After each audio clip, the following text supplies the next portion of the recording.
This is the first time that the Corps of Engineers has had to stand up and say, we had a catastrophic failure of one of our projects. The game's played by Congress.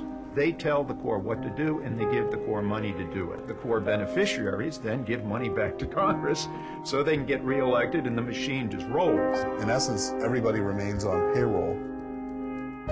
You've seen it happen. But we need to have the engineering community as a whole come together, as opposed to right now just a select few threatening the rest of us, saying, if you keep your mouth shut, if you do what we tell you to do, we'll make you rich. But if you open your mouth, you're out.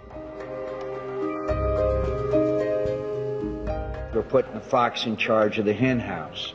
We're putting the Corps of Engineers in charge of reviewing their own work. The way they make their money, so to speak, is they get a percentage override on all the projects. Some people have said it could be as high as 35% of a project. The Corps had been attacked repeatedly for cooking the books. They basically said, find a way to do this. And so I informed senior management that we could not find a way.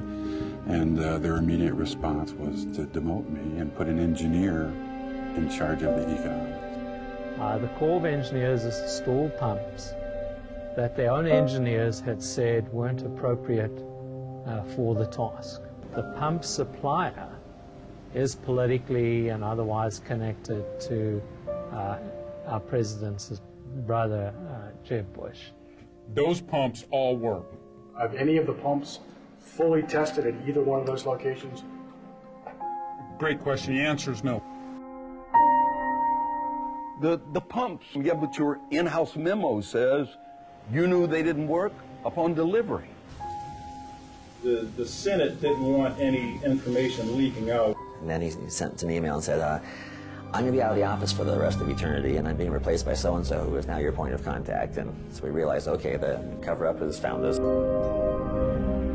The Bush administration is importing many of the contracting practices blamed for spending abuses in Iraq. I've asked many times whether the no-bid contracts that were handed out in the wake of the hurricanes have been terminated. They're like the mafia. They can do what they want. I don't trust my government anymore. There are Corps projects all over the place, and if I had a tip for folks living next to a Corps project, it would be buy a life preserver, because it's not a matter of if you're going to need it with their projects, it's a matter of when. And I still sit here and listen to this bullshit about the economics of it? Yeah, but we ask people try How many people do you know that each other with some kind of respect? Please try to watch the language. You ought to be prosecuted for attempted murder. We're still paying attention. We understand. Please get the picture. You're all in trouble.